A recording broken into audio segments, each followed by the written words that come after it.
మంచిది. నా ప్రియ దేవుని బిడ్డలారా, దేవుడు మనకు అనుగ్రహించినటువంటి ఈ యొక్క కుటుంబాన్ని బట్టి, కుటుంబ యజమానుడిగా ఉన్న కుమారుని బట్టి, భాగస్వామిగా ఉన్నటువంటి ఇరువురిని, వారికి ఇచ్చిన బిడ్డలు బట్టి, తల్లి గారిని బట్టి, ఈ కుటుంబాన్ని ప్రభు చేరువచ్చిన సంఘమును 12వ రోజు దాగి ఉన్నటువంటి ప్రతి ఈవిని ప్రభు విడుదల చేయునుగాక. ఆమేన్. అందరూ బాగున్నారమ్మా? ఇప్పుడే సడన్గా కాలేజీలు కూడా వచ్చాయి కనుక తెలుసు బిడ్డలు కష్టాలు. దేవుని సంగమా, ఎందుకంటే ప్రతి పని చేసి మరలా దేవుని వాక్యం వినాలంటే ఒక విధంగా కొంచెం శరీరము దేవుని యొక్క కృపలో ఏదేమైనప్పటికీ ఆయన మీకు నూతన శక్తిని, గొప్ప శరీరంలో ఉండవలసినటువంటి ఉత్తేజమును యేసు నామములో కలుగునుగాక. ప్రియ దేవుని బిడ్డలారా, దేవుని యొక్క బాహువు, ఆయన నామము మనకి నిత్యము ఈ రీతిగా నడిపిస్తున్నందుకు దేవుణ్ణి స్తుతిస్తూ ఉన్నాను. నిన్నటి దినము మనము విన్నాం అంశము, దేవుడు ఈ శ్రేష్టమైనటువంటి తరుణాన్ని బట్టి ఈ సిలువ ధ్యానాలు 12వ రోజుగా, ఎంత త్వరగా 12 రోజులు, ఇంకా 38 రోజుల అంతేనా, 28 రోజులు, 28 రోజులు ఇంకా ఉన్నాయి. ఏదేమైనప్పటికీ దేవుడు నిలిచే గుంపు అనే అంశంతో మనతో మాట్లాడారు. అందరు చెప్పండి, నిలిచే గుంపు. నిలిచే గుంపు. ఈరోజు నిలిచే గుంపు మనమే. ఈ ప్రపంచంలో, ఈ దేశంలో ఎక్కడ చూసినా నిలిచేవారు ఎవరు అంటే అది దేవుని యొక్క బిడ్డలు మాత్రమే. ఆమేన్. ఎందుకంటే ప్రియులారా, ఆయన మనలో ఉన్నాడు, మనతో ఉన్నాడు, ఆయన నడిపించే దేవుడు. నిన్న వర్తమానానికి ముందుగా ఒక దైవజనుడి కోసం విన్నాం. ఆయన కూడా నిలిచే భక్తుడిగా ఉన్నాడు తప్ప చెదిరిపోయే భక్తుడిగా లేడు. ఎందుకంటే ఆ యొక్క నల్ల జాతి ప్రజల దగ్గరికి ఆయన ఉన్నటువంటి అద్భుతమైనటువంటి పట్టణాన్ని, దేశాన్ని విడిచిపెట్టి, ప్రియ దేవుని బిడ్డలారా, ఈ యొక్క జాన్ లివింగ్స్టన్ ఆయన వెళ్ళినప్పుడు, తిరిగి వెళ్ళేటప్పుడు మాత్రము ఆయన శవమై వెళ్ళాడు. వచ్చేటప్పుడు ప్రాణంతో వచ్చాడు, వెళ్ళేటప్పుడు మాత్రము ఆత్మలను తీసుకొని వెళ్ళాడు. వెళ్ళేటప్పుడు మాత్రము గొప్ప అనేకులకు రక్షణ ఇచ్చి వెళ్ళాడు, అనేకులను సంఘాలు కట్టి వెళ్ళాడు, అనేకులకు ఈ యొక్క జాన్ లివింగ్స్టన్ అంటే ఏంటో దేవుడు తెలియపరిచేటట్లు దేవుడు కార్యాలు చేశాడు. ఆమేన్.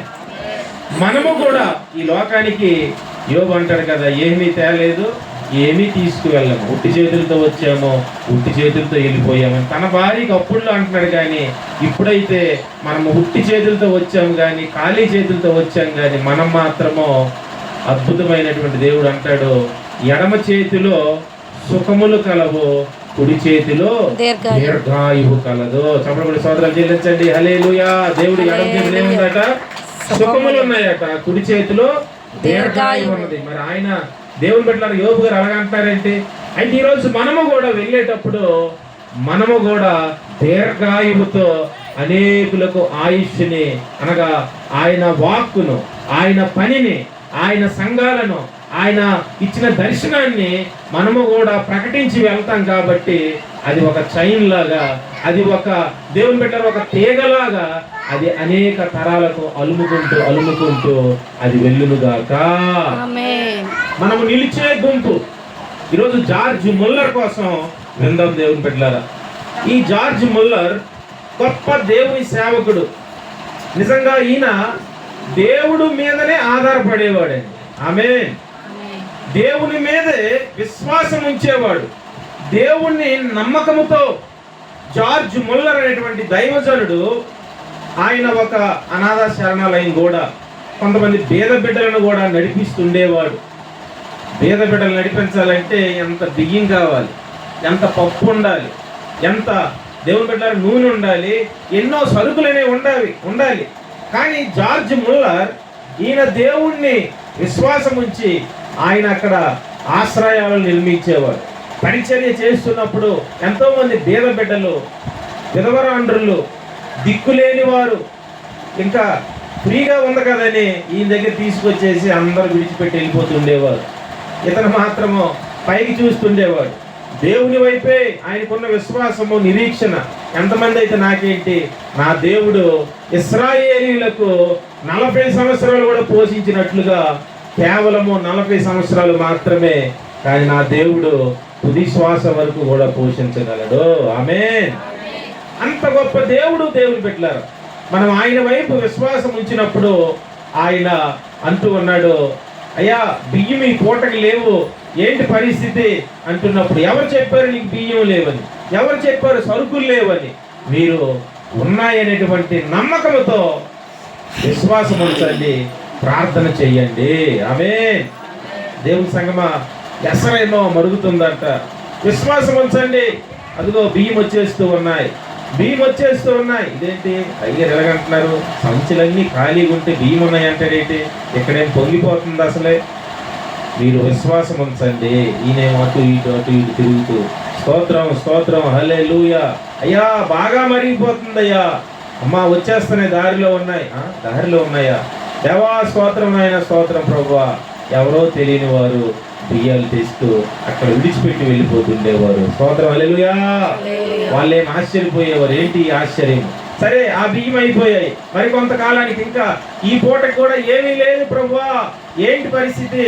అయ్యా దైవజనుడా జార్జ్ ముల్లర్ గారు, పిల్లల ఆకలికి చాలా సమయం అయిపోతూ ఉంది, మీరేం బాధపడకన్నా, అదిగో వ్యాన్లో వస్తూ ఉన్నాయి, సరుకులు వస్తూ ఉన్నాయి అన్నప్పుడు నిజంగా ఆయన అన్నట్లుగానే ఒక వ్యాన్ ఏమో వచ్చి ఆ యొక్క అనాథ శరణాలయం ముందు చాలా పెద్ద పెద్ద బేసిన్లతో అద్భుతమైన ఆహారము దేవుని బిడ్డలారా లోపలికి తీసుకొస్తూ ఉన్నారు. వీళ్ళంతా ఆశ్చర్యపోయారు, ఏంటి ఎంత శ్రేష్టమైన ఆహారము, ఎప్పుడైతే ఆర్డర్ ఇచ్చాడు, ఎవరికి ఫోన్ చేశాడు, ఎవరికి సమాచారం ఇచ్చాడని బిక్కుమంటూ అందరూ వింతగా చూస్తుంటే, ఆ ఊర్లో ఒక దొరగారు ఆ యొక్క ఒక్కగానే ఒక కుమారుడు పెళ్లి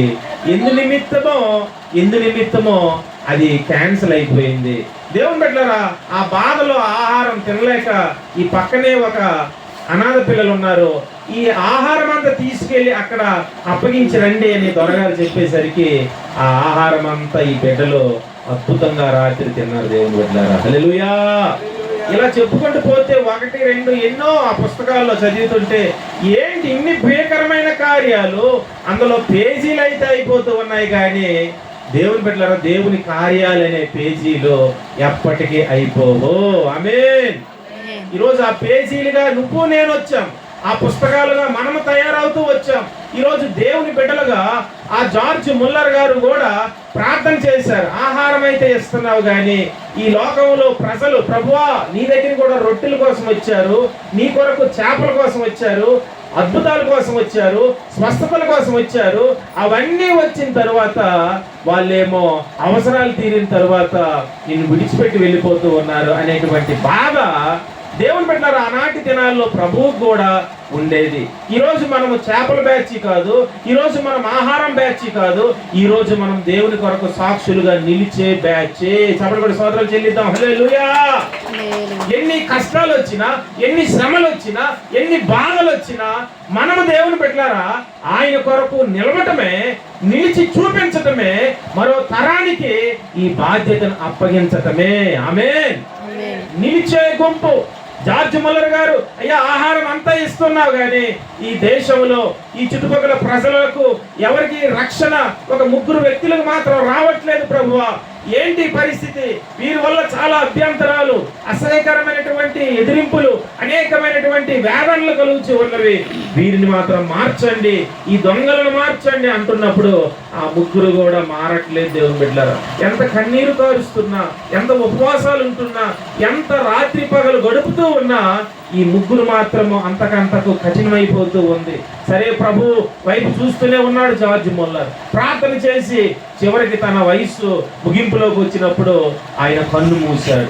మూసిన తరువాత జార్జ్ ముల్లర్ గారిని పాతి పెట్టడానికి వెళ్తున్నప్పుడు సమాధి కార్యక్రమంలో జరుగుతూ ఉన్నప్పుడు ఈ 3 దొంగలు, ఏంటి ఎంత జనం వెళ్తున్నారు, ఏంటి జరిగింది అన్నప్పుడు అదిగో ఆ దైవజనుడు జార్జ్ ముల్లర్ గారు మన దేశానికి వచ్చారు, మన ప్రాంతానికి వచ్చారు, మన కొరకు ప్రార్థన చేసిన దైవజనుడు ఈ రోజు ఇంకెవరు ప్రార్థన చేస్తారు, ఎవరు వాక్యం చెప్తారు, ఆయన ఈ రోజు ఇక లేడు, కన్ను మూసాడు అన్నప్పుడు ఈ 3 గుండెలు కూడా పెద్ద కొండ లాంటి గట్టిగా ఉన్న ఆ కఠినత్వం అంతా కూడా ఆయన చావు వార్త విన్నాక ముగ్గురు హృదయాలు కూడా కరిగిపోయాయి. హల్లెలూయా. వారు పరుగు పరుగున బరబ్బా ఎలాగైతే యేసయ్య కోసం ఫస్ట్ అర్థం కాలేదు, కానీ మీకు బరబ్బా కావాలా యేసయ్య కావాలంటే ఆ బందిపోటు దొంగ అయిన బరబ్బే మాకు కావాలి. ఈయన ఏం చేయాలంటే ఈయన మాత్రము సిలువ వేయండి, సిలువ వేయండి, సిలువ వేయండి అని. అయ్యో, రక్షకుడినేమో సిలువకు అప్పగించారు, అంతకుడిని అయిన బరబ్బాని మాత్రము మాకు విడుదల చేయండి అన్నట్లుగా ఈ ప్రజలు దేవుని బిడ్డలారా వీరేమో పరుగు పరుగున ఆ సమాధి మీద వెళ్ళి గుండెలు బాదుకొని దైవజనుడా, దైవజనుడా, దైవజనుడని ఆ తర్వాత వారు రోధించారు, గొప్ప సేవకులుగా మారిపోయారు. ఆమేన్. ఈరోజు మనం ప్రభు కొరకు మన ప్రార్థన, మన ప్రతిష్టత, మన వ్యక్తిగత సమర్పణ ఏదైతే ఉందో దేవుని బిడ్డలారా, ఈరోజు భర్త మారకపోవచ్చు, భార్య మారకపోవచ్చు, నీ బిడ్డలు మారకపోవచ్చు, నీ ఇంట్లో ఉన్న పక్కవారు మారకపోవచ్చు. ఏంటి అందరూ మారుతూ ఉన్నారు, వీరు మారరా ప్రభువా, ఏంటి పరిస్థితి? నువ్వు బాధపడద్దు, నువ్వు దేవునికి అప్పగించావు. క్రీస్తేసునందు పడు ప్రతి ప్రయాస మాత్రమే కాదు, ప్రతి కన్నీరు కూడా అది వ్యర్థము కాదు. ఆమేన్. మనం నిలిచే గుంపు దేవుని బిడ్డలారా, ఈరోజు దేవుని సన్నిధిలో దేవుని కొరకు మనం నిలిచేవారిగా ఉన్నాం. దేవుని బిడ్డలారా, అక్కడ అంటాడు, ఈరోజు మనం చదువుకున్నటువంటి ఆ యొక్క సంఖ్యాకాండము 15వ వచనంలో ఒక వ్యక్తి కనిపిస్తూ ఉన్నాడు. ఎవరు అతను? నిన్న చెప్పాను, ఆ యొక్క ధర్మశాస్త్రోపదేశకుడు ఎవరు? గమలీయేలు. ఇక్కడ కూడా ఉన్నాడు కదా గమలీయేలు. అంటే సంఖ్యాకాండములో ఉన్న గమలీయేలు అతను వేరు, ఇక్కడ ఉన్నటువంటి గమలీయేలు నూతన నిబంధనలు ఉన్న గమలీయేలు ఇతను వేరు. దేవుని బిడ్డలారా, అంటే పేరు, ఈ పేరుకి అర్థం ఏంటంటే దేవుని బహుమానము. గమలీయేలు అంటే పేరుకి అర్థము దేవుని బహుమానము. దేవుని సంగమా, బోధ అంటే ఏంటన్నాం నిన్న, ఆ పేరుకి అర్థము దేవుని వరము. యోధ అంటే స్తుతి. ఇతను గమలీయేలు అంటే దేవుని బహుమానము. పేరైతే బహుమానము, కానీ ఇతనేం చేస్తున్నాడంటే, సరే ముందేమో దోదా వచ్చాడు, తర్వాత యోధా వచ్చారు. ఈ ఇద్దరు కూడా దేవుని పిల్లలను, దేవుని బిడ్డలను అనేకమైన కలవరాలు పెట్టించి కొంతమంది లేచారు, వారు పరిచర్యని అవమానపరిచారు, వాళ్ళు అంతమైపోయారు, వారు కూడా వ్యర్థులైపోయారు, వారు కూడా కనిపించట్లేదు, మరణించారు. వారిని వెంబడించిన వారు కూడా ఏమయ్యారో తెలియట్లేదు. ఈ గుంపు సంగతి ఏంటి మీరు చూడండి, అది నిజంగా దేవుడి నుంచే కానీ ఏర్పాటు చేయబడింది అయితే మనం ఎవ్వరము ఏమి చేయలేమో అని అంటూనే ఇతను దేవుని బిడ్డలారా ఈ యొక్క 5వ అధ్యాయము ఏమంటున్నాడంటే, సరే ఈ గుంపులన్నీ అయిపోయావు కానీ ఈ దేవుని పిల్లలను, ఈ క్రైస్తవులను ఎలా అయినా సరే అంతమొందించాలి, ఈ గుంపులను చెదరగొట్టాలి, ఈ గుంపుల ప్రార్థన నా చెవులోకి వినబడకూడదు. మా దేవుడని యెహోవాయే నిజమైన దేవుడు. ఆ దేవుడిని పేరు పెట్టి పిలవడానికి కూడా భయపడిపోయేవారండి. ఏ పేరు అంటే యావే అనేవారు అనమాట. ఇప్పుడు మనం యెహోవా అంటున్నాం కదా, పాత నిబంధనలో యావే అందరానండి, యావే. ఈ యావే అనే సందర్భంలో రాగమేమైనా, శృతి ఏమైనా తప్పినా అది అపవిత్రతగా భావించేవారు. యా హు అని అన్నా, యా వా అన్నా, ఇలా దేవుని బిడ్డలారా అక్షర దోషాలు ఏమొచ్చినా దేవుని నామం ఏమవుతుంది? అప్పుడు దూషించబడుతూ ఉంది, నవ్వుల పాలు అవుతుందని. అమ్మో, యావే అనే మాట మనం పలకలేకపోతే చాలా ఇబ్బంది అని, ఇంకెలా కాదని అబ్రహాము దేవుడు, ఇస్సాకు దేవుడు, యాకోబు దేవుడు అని పిలవడం ప్రారంభించారు. స్తోత్రం, హల్లెలూయా. ఈ దేవుడే మా దేవుడు, ఈయన పక్షాన మేము బ్రతకాలని దేవుని బిడ్డలారా ఈ మధ్య కాలంలో ఈ యేసుక్రీస్తు ప్రభు ఎవరు, ఇతను అసలు ఏంటి, ఇతను దేవుడని, ఇతను దేవుని కుమారుడని ఈ యొక్క క్రైస్తవులు కొత్త గుంపులు పెరుగుతూ ఉన్నాయి. ఏంటి గుంపులని? ఎలాగైనా సరే ఈ గుంపులను కలవరపరచాలని ఒకరినేమో శిక్షణ ఇచ్చాడు, చాలా ప్రేరేపించేస్తూ ఉన్నాడు, చాలా నేర్పించాడు. మత విద్వేషాలు, కసాయి హృదయము, అనేకమైనటువంటి ద్వేషము. నువ్వు ఏం చేస్తావో తెలియదు సౌలా, నువ్వు మాత్రము. అదిగో అనేక ప్రాంతాల్లో క్రైస్తవులు ఉన్నారు, గర్భిణీ బిడ్డలు ఉన్నారు, చిన్న పిల్లలు ఉన్నారు. ఇతను ఎలా ఎంత పొట్టివాడైనప్పటికీ చాలా భయంకరమైనటువంటి ఆ యొక్క మట్టకాలుతో ఉన్నటువంటి ఆయన చరిత్రలో కాలేమో చాలా దేవుని పెట్టారా అవి చాలా గ్యాప్ లో ఉంటాయంట, చాలా షార్ట్ గా ఉంటాడు, పొట్టిగా ఉంటాడు. కానీ ఇతను నేర్చుకున్నటువంటి ఆ మత విద్వేషాలు మాత్రము భయంకరమైనటువంటివి. క్రైస్తవులు ఎక్కడున్నా అక్కడికి వెళ్ళి గర్భిణీ స్త్రీలని కూడా చూడకుండా జుట్టు పట్టి లాక్కుంటూ చాలా మరి స్త్రీలను అంటాడు కదా, నేను చాలా స్త్రీలను చెరపట్టి అనేకులను హింసించి అనేకులను దేవుని పెట్టారా భయంకరంగా చిత్రవద చేశాడు. అయితే ఈయన కొన్ని మాటలు కూడా చెప్తూ ఉన్నాడు. చూడండి ఒక మాట, దేవుని సంగమా, 1 తిమోతి 1వ అధ్యాయము 12-13 వచనం. చాలా త్వరగా 4 వచనాలు తీయండి, నాకు సహాయం చేయండి. 1 తిమోతి 1:12-13 వచనాలు చూడండి. పూర్వము దోషకుడును హింసకుడును హానికరుడునైనా నన్ను తన పరిచర్యకు నియమించి నమ్మకమైన వానిగా ఎంచినందుకు నన్ను బలపరిచిన నా ప్రభువైన క్రీస్తు యేసుకు కృతజ్ఞతలై ఉన్నాను. తెలియక అవిశ్వాసము వలన చేసితిని గనుక కనికరింపబడితిని. మరియు మన ప్రభువు యొక్క కృపయు క్రీస్తు యేసునందున్న విశ్వాసమును ప్రేమయు అత్యధికముగా విస్తరించెను. ఆమేన్. చాలన్న దేవుని సంగమా, ఇక్కడ గతంలో తెలియక చేశాను అంటున్నాడు. ఈరోజు మనము తెలియక చేయలేదు. చాలా వరకు మనమేమో బాప్తిజం పొందక ముందు తెలియక చేసినవన్నీ కూడా క్షమించబడతాయి. అయితే ఇప్పుడు కూడా దేవుని బిడ్డలారా, బాప్తిజం పొందిన తర్వాత దేవుని బిడ్డలుగా మనము నిలిచే గుంపుగానే పౌలు అనేకులు చెదరగొట్టేవాడిగా ఉన్నాడు. ఆ తర్వాత ఏం చేశాడు? సంఘాలను పడుతూ వచ్చాడు, సంఘాలను భద్రపరుస్తూ వచ్చాడు, సంఘాలను వృద్ధిలోకి తెస్తూ వచ్చాడు, సంఘాలను అంతకంతకు మహిమపరుస్తూ దేవుని ఘనతను తెస్తూ వచ్చాడు. అయితే ఈయన 9వ అధ్యాయంలో 6వ వచనం, అక్కడ ఆ 3వ వచనంలో అంటాడు, 9వ అధ్యాయం 3వ వచనం, అపోస్తుల కార్యాలు 9వ అధ్యాయం 3వ వచనంలో అతడు ప్రయాణం చేయించు దమస్కు దగ్గరికి వచ్చినప్పుడు అకస్మాత్తుగా ఆకాశము నుండి చాలు. ఇక్కడ చూడండి, ఇక్కడ ఏమంటాడు? ఏ వెలుగమ్మా? ఒక వెలుగు అన్నాడు. అదే అపోస్తుల కార్యాలు 22వ అధ్యాయం 6వ వచనం చదవండి స్పీడ్గా. 22:6. నేను ప్రయాణం చేయించు దమస్కునకు సమీపించినప్పుడు మధ్యాహ్న కాలమందు ఆకాశం నుండి, చూడండి ఇక్కడ ఏమంటాడు? గొప్ప వెలుగు. 3వ వచనంలో ఏమన్నాడు? ఒక వెలుగు అన్నాడు. ఇక్కడ 22వ అధ్యాయంలో గొప్ప వెలుగు అంటున్నాడు. 26వ అధ్యాయము 12వ వచనం చదవండి. అదే అపోస్తుల కార్యాలు స్పీడ్గా. అందు నిమిత్తము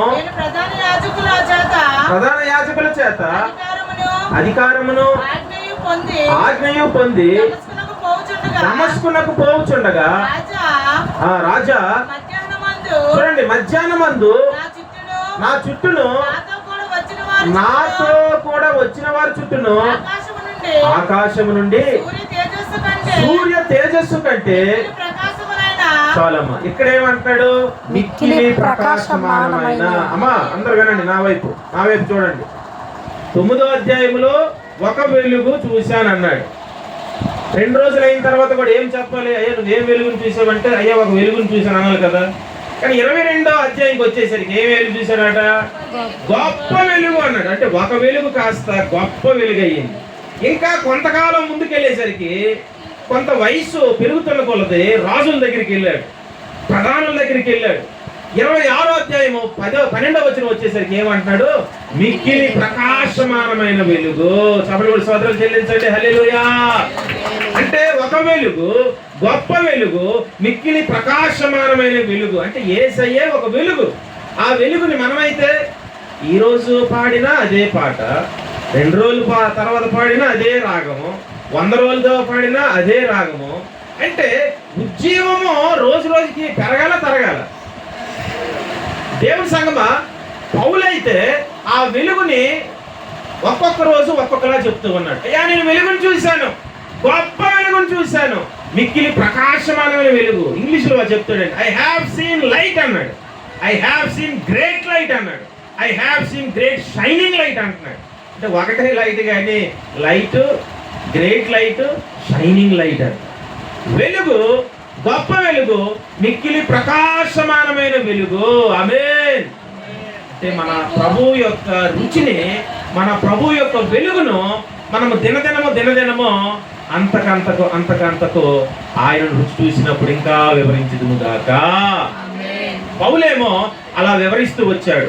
తర్వాత చూడండి, గలతీయులకు రాసిన పత్రిక 1వ అధ్యాయం 18వ వచనం. గలతీయులకు రాసిన పత్రిక 1:18. మరొకరేమో అపోస్తలుల కార్యాలు 26. అటుపైని చదువమ్మా 1:18. అటుపైని 3 సంవత్సరములైన తరువాత కేఫాను పరిచయం చేసుకొనవలెనని చేయాలని అనుకుని యెరూషలేమునకు వచ్చి అతనితో కూడా 15 దినములుంటిని. దేవుని బిడ్డలారా, ఇక్కడ ఏంటంటే యెరూషలేమునకు వెళ్తూ ఉన్నాడు. యెరూషలేములో ఎవరు ఉంటారు? ఇశ్రాయేలీలు ఉంటారు. తర్వాత మరొక మాట చదవండి అమ్మా, 26వ అధ్యాయము చూడండి. నజరేయుడైన యేసు, అపోస్తలుల కార్యాలు ఇది. నజరేయుడైన యేసు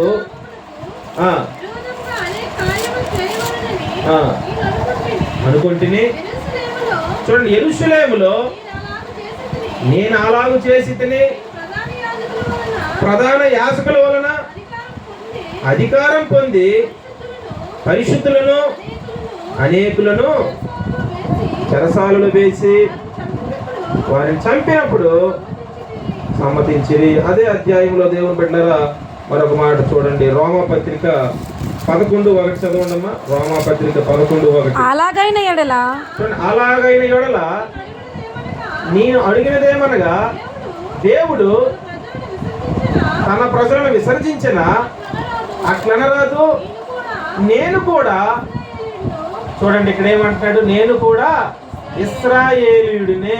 ఇతను ఇశ్రాయేలీయుడే. దేవుని బిడ్డలారా, ఇశ్రాయేలీయుడు అంటే ఇది ఏంటిది? అబ్రహాము నుంచి వచ్చే వంశావళి. ఇశ్రాయేలీయులు అంటే మొత్తం యూదులందరినీ కూడా ఏమని అంటారు? ఇశ్రాయేలీయులు అంటారు. ఒకటి. రెండవది ఏమంటారు? యూదులు అంటారు. 3 అబ్రహాము సంతానము అంటారు. దేవుని బిడ్డలారా, కానీ పౌలు ఏమని అనుకుంటాడంటే నేను బెన్యామీను గోత్రీకుడిని అని అంటాడు. అవన్నీ మీరు ఇంటికి చదవండి, ఆ వచనాలు చెప్తాను, రాసుకోండి దేవుని బిడ్డలారా.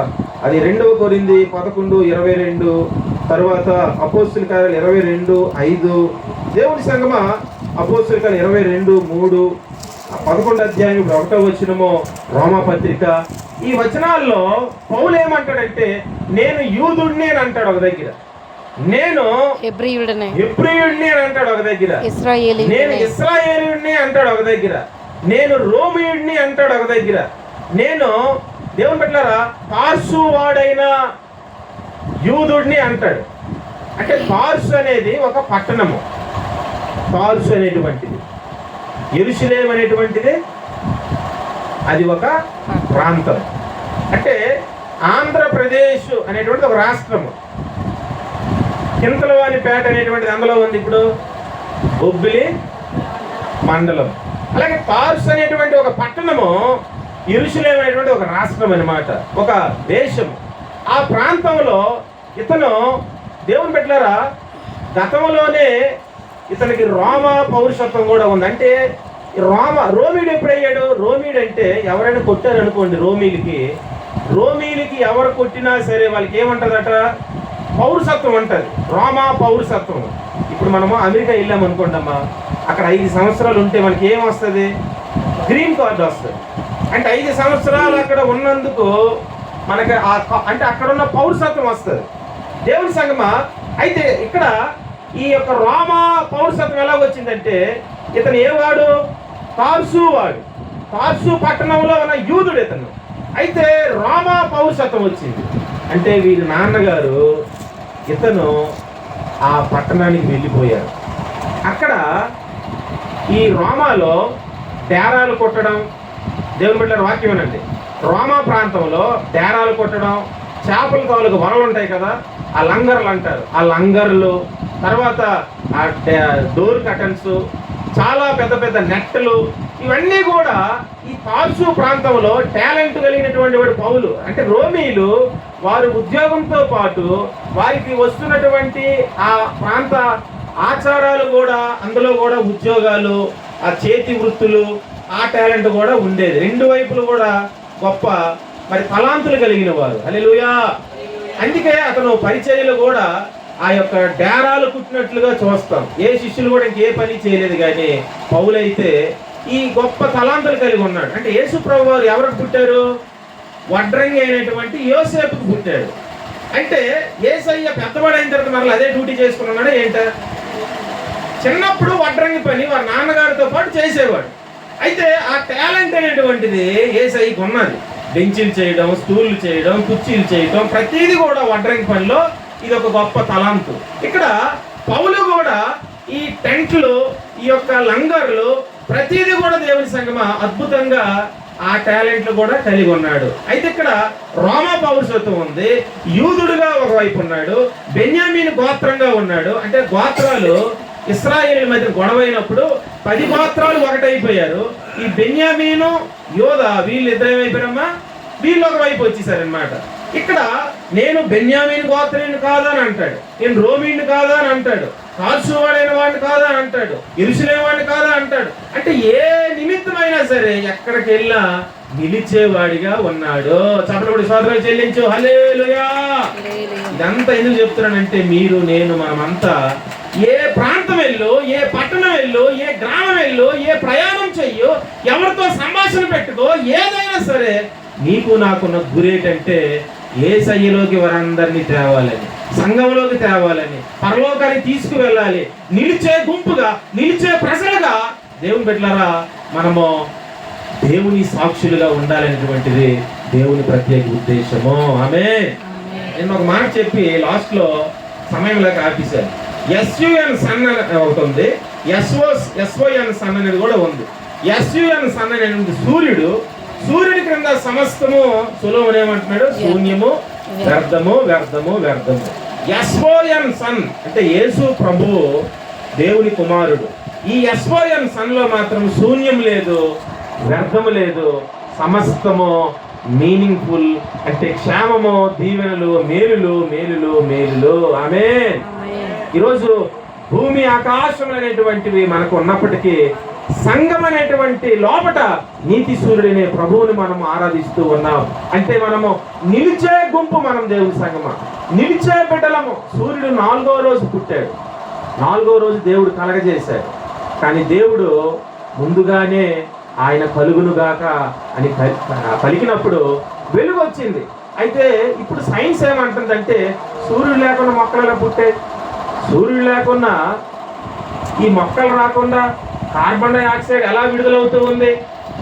సూర్యరశ్మి మొక్క మీద పడితేనే కదా అది అది అభివృద్ధి అవుతుంది. దానికి ఆ వెలుగు రాకపోతే చచ్చిపోతుంది కదా. దేవుని మాట నిన్ను బ్రతికిస్తుంది. ఆమేన్.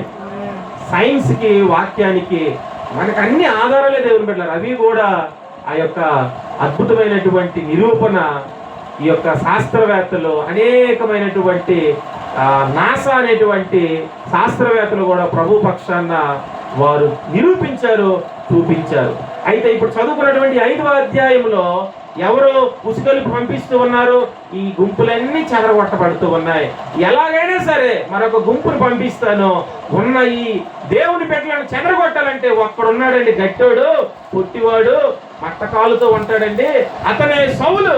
ఈ సౌలుని నేను పంపిస్తాను, సౌలా అని అన్ని విద్యలు నేర్పాడు, నువ్వు వెళ్ళు అని పంపితే ఇతనేమో దేవుని బిడ్డలారా వెళ్ళేసరికి ఈయనేమో దమస్కు మార్గంలో దేవుని వెలుగును చూశాడు.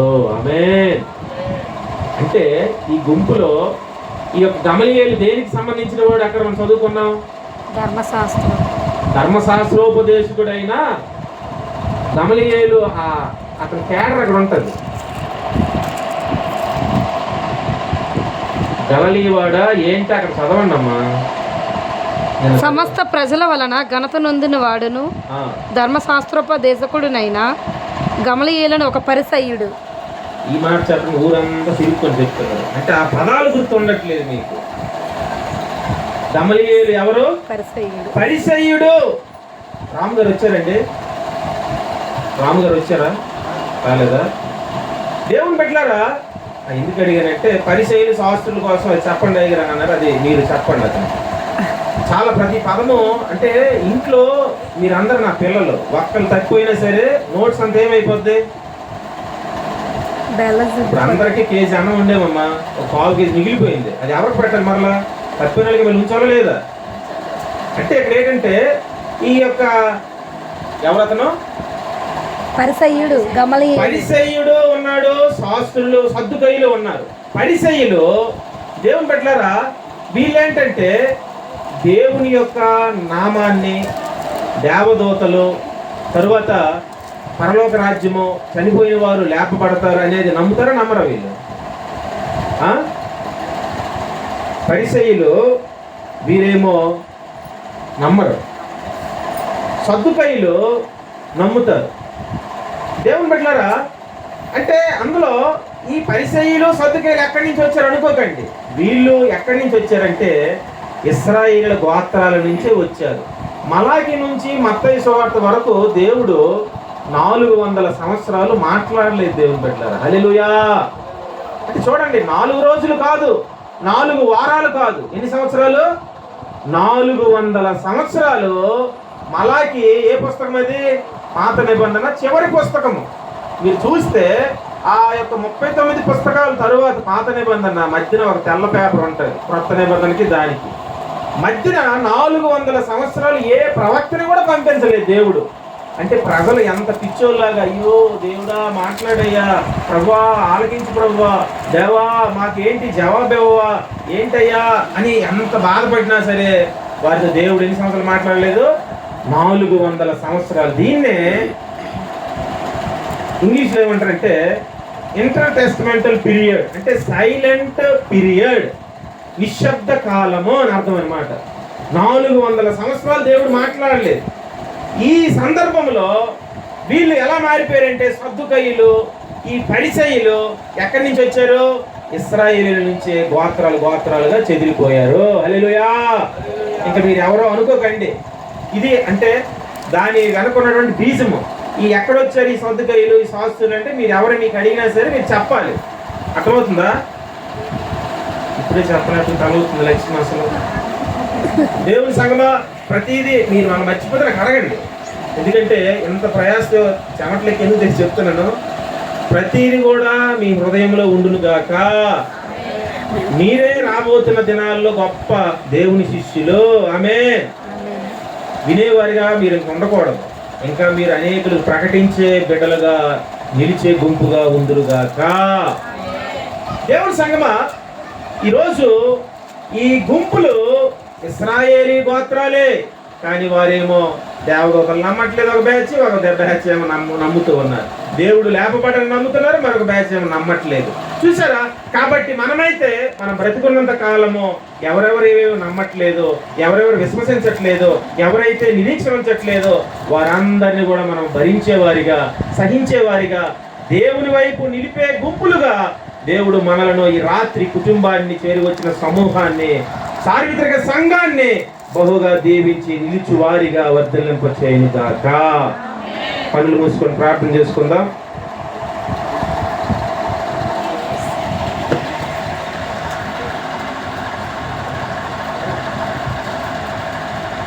దేవుడు మనతో మాట్లాడిన ప్రతి మాట, ఒకవేళ సద్దుకయ్యులుగా మనం ఉండకూడదు,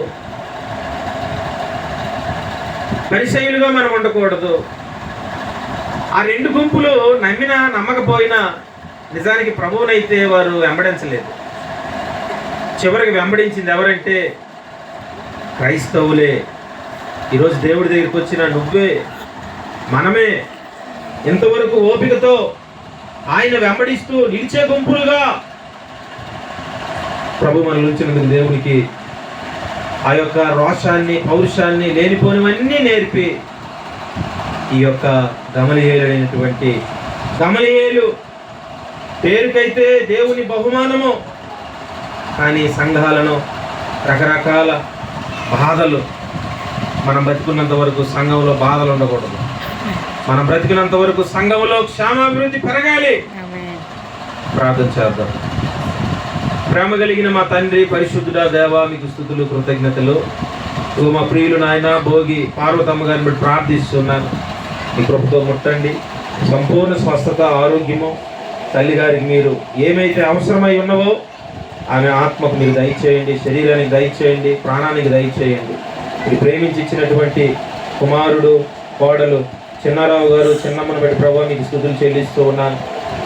ఇరువురి దంపతులు ప్రభువా మీ పరాక్రమం కలిగినటువంటి నిలిచే బిడ్డలుగా, నిలిచే గుంపుగా, నిలిచే సంఘముగా, నిలిచే సమూహము యొక్క భీకర కార్యాలు చేసే మీ సాక్షులుగా మీరు నిలుపుతూ ముందుకు నడిపించబోతున్నందుకు స్తోత్రాలు. మీరు ఇచ్చిన బిడ్డలు ప్రభువా శ్రద్ధను బట్టి, పరిమళను బట్టి, వారి ఎగ్జామ్స్ని బట్టి కృతజ్ఞతలు మీకు చెల్లిస్తున్నాను. 10th డిగ్రీ ప్రతి సబ్జెక్టులో మీరు గెలుపునివ్వండి. యేసు నామములో ప్రభువా వీరిని మీకు అప్పగిస్తూ చేరి వచ్చిన మా ప్రియ బిడ్డలు 44 కుటుంబాలు తండ్రి, కుమార, పరిశుద్ధాత్మ నామములు వీరిని దీవిస్తూ పౌలు వలె వెలుగు చూసామని, గొప్ప వెలుగు చూసామని, మిక్కిలి ప్రకాశమానమైన వెలుగు చూసామని ప్రధానుల దగ్గర, రాజుల దగ్గర, అధికారుల దగ్గర, గనుల దగ్గర, అనేకుల దగ్గర ప్రభువా మీ వెలుగును అంతకంతకు వివరించే సత్తా, వివరించే సామర్థ్యత, వివరించే ఆ అనుభవము బిడ్డలు నేర్చుకొని గొప్ప పాండిత్యాన్ని యేసుక్రీస్తు నామములో పొందుకొని వర్ధిల్లుదురుగాక.